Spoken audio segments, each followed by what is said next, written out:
बच्ची urine pass नहीं कर रही थी। काफ़ी टाइम गुजरा तो उन्होंने फिर आगे से अपने जो उन्होंने बिस्मिल्लाहिर्रहमानिर्रहीम, अस्सलाम वालेकुम।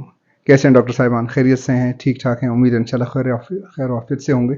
हमारा ये channel homeopathic medicine and my 30 year experience for homeo students and new homeopathic practitioners जो बनाया गया है वो इस मकसद के लिए है कि जैसे हमें अपने इब्तिदाई प्रैक्टिस में बहुत मुश्किलात का सामना करना पड़ा था, मेडिसिन को याद रखने में, मेडिसिन के मेन सिम्टम्स को समझने में, मेडिसिन की पोटेंसी के इस्तेमाल में, तो ये परेशानी अब जो हमारे नए आने वाले डॉक्टर साहिबान हैं उनको इससे बचाया जा सके और उनके लिए आसानियाँ पैदा की जा सके। तो इसलिए हमने कोशिश की है कि हर दवा के साथ हमारी अपनी प्रैक्टिस में जो केसेस आए हैं, कुछ केसेस जो हैं एक आध केस हर मेडिसिन के साथ हम उसको भी आपके सामने रखें, ताकि आपके पास भी कोई ऐसा केस आए तो फ़ौरन आपके जहन के अंदर दवा आ जाए। तो इसके लिए कोशिश कीजिएगा कि इस वीडियो को, लेक्चर को शुरू से आखिर तक देखें और इसको बार बार सुने, जहन के अंदर पक्का करें और उनको औरों तक भी इसको पहुंचाने की कोशिश कीजिएगा।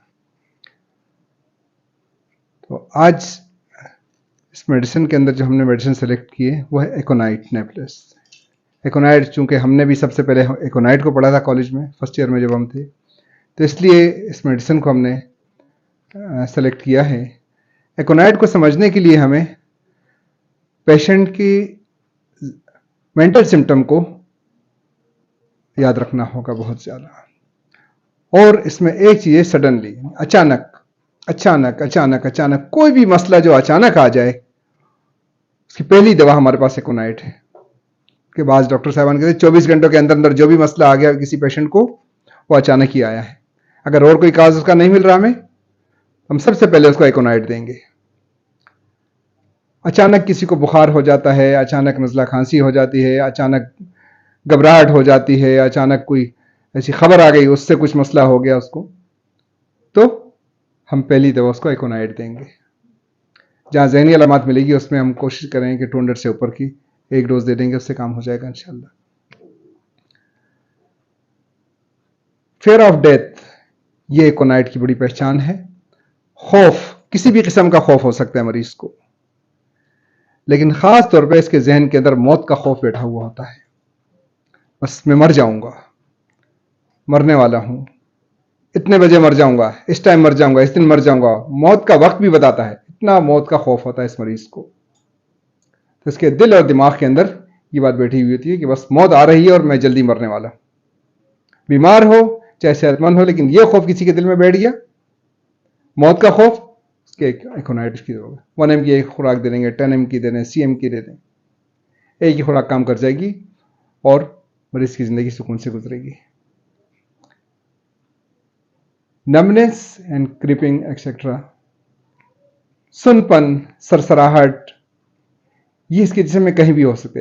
अचानक मरीज जाएगा, मेरा सर सुन होना शुरू हो गया, मेरे हाथ पांव सुन हो रहे, मेरा जिस्म सुन हो गया, अचानक ही हो गया। अचानक अगर जिस्म का किसी हिस्से में सुन होना या पूरा जिस्म में कहीं भी सुन होना शुरू हो गया है, तो उसकी पहली दवा हमारे पास एकोनाइट ही होगी। हम 200 या 1 एम की एक डोज देंगे और थोड़ी देर में मरीज को सुकून मिल जाएगा। अनबियरेबल थर्स्ट, ना बुझने वाली प्यास होती है, ठंडा पानी मिले या जैसे भी मिले, लेकिन मरीज को प्यास होती है, बस को पानी मिलना चाहिए।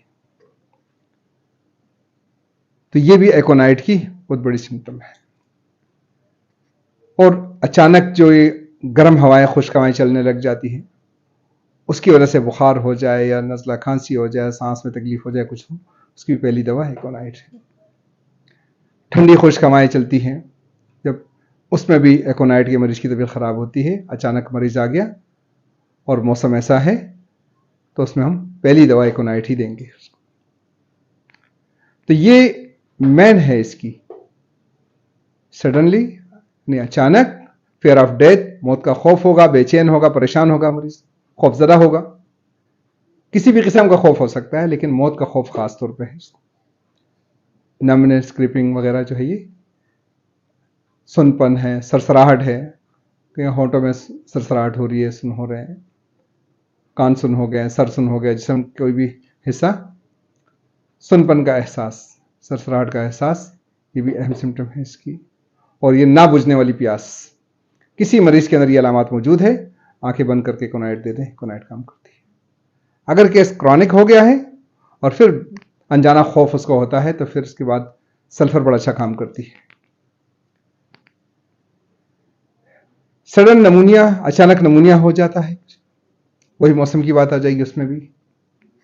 खुश ठंडा मौसम चल रहा है, खुश गर्म मौसम चल रहा है, उसमें अचानक, हालांकि इसमें गर्मी में भी नमूनिया हो जाता है अक्सर बच्चों को। अक्सर बच्चों को लेकर आते हैं हमारे पास, नमूनिया हो गया, आप स्टेथोस्कोप लगाकर पसलियां चेक करेंगे तो पसलियां चल रही होगी, पसलियों के अंदर क्लक क्लक क्लक क्लक की आवाजें आ रही होगी उसमें।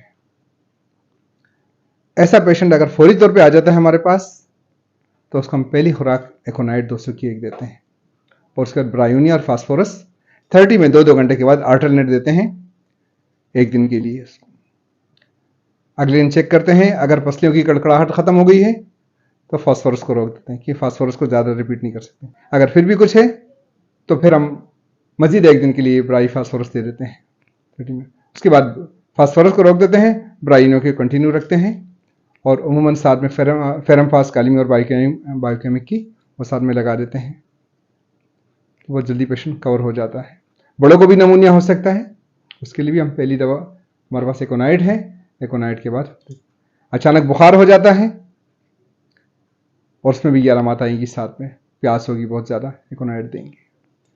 अचानक उल्टियाँ शुरू हो जाती है, पानी पीता है और उल्टी कर देता है, पानी पीता है उल्टी कर देता है, उसकी भी हमारे पास पहली दवा एकोनाइट की 200 की एक खुराक दे देंगे, वहीं पर उसकी उल्टियाँ रुक जाएगी। आधे घंटे तक खाने पीने से मना करते हैं, आधे घंटे के बाद जो खाए पिए। तो अचानक का लफ्ज इसमें याद रखना है हमने, सडन हार्ट पेन, दिल में दर्द हो जाएगा अचानक, कोई अचानक खबर आ गई, कोई खौफजदा हो गया किसी चीज़ से, कुछ और किसी भी वजह से हो गया, अचानक करे कि दिल में दर्द हो रहा है, दर्द शुरू हो गया। दिल की तरफ जहां दर्द जाएगा, दिल का दर्द हो या ना हो, मरीज को मौत का खौफ फौरी तौर पे आ जाएगा कि वो पता नहीं कि मरने तो नहीं मालूम, मरने लग गया हूं। एकोनाइट की एक खुराक दे देंगे, मरीज को सुकून आ जाएगा। बाद में अगर वाकई दिल का मरीज है, टॉनिक के तौर पे हम क्रेटेगस क्यू में लगा देते हैं, 7-5 खतरे पीता रहे और अच्छा।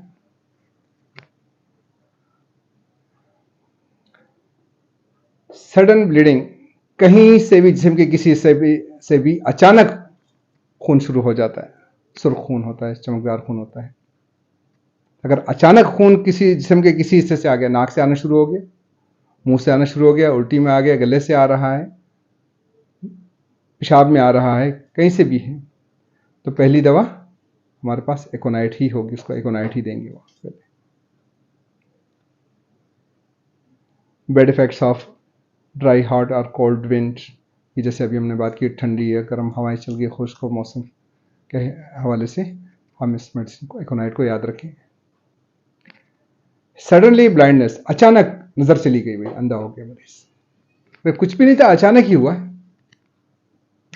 मौसम में भी हो सकता है, खुश गर्म मौसम में भी नजर जा सकती है, उसकी वजह से भी, लू लगने की वजह से भी हो सकता है। लू लगने की भी बड़ी दवा है एकोनाइट, फौरी तौर पे हम एकोनाइट देंगे, 1 mg की खुराक देंगे मरीज को, इंशाल्लाह इसकी नजर बच जाएगी।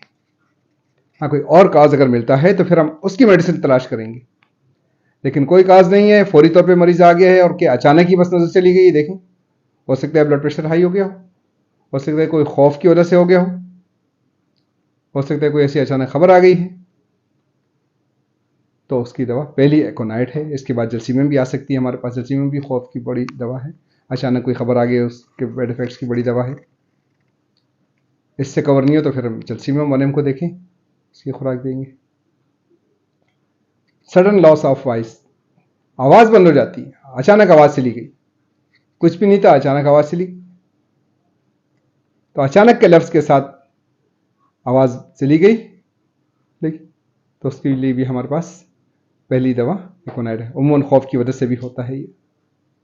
जॉइंटिस इन न्यू बॉर्न बेबीज, जो बच्चे पैदा होते हैं, आजकल हमारे पास बहुत केसेस आ रहे हैं इसके, पैदाइशी बच्चों को जॉइंटिस होता है। तो ऐसे बच्चे जो फौरी तौर पे उनको लेके आते हैं, उनको जॉइंटिस होता है, हमारे पास एकोनाइट 1 mg की एक खुराक उनको दे दे। अगर और कोई सिम्टम नहीं है और कोई काज नज़र नहीं आ रहा पीछे, तो फिर एकोनाइट अकेली काम कर जाती है। चाहे तो नेट्रम सल्फ 6x में लगा दें, पानी में डाल के दे दें, पिल्स में डाल के दे दें, दिन में 3-3 मरतबा दे दें खातिर,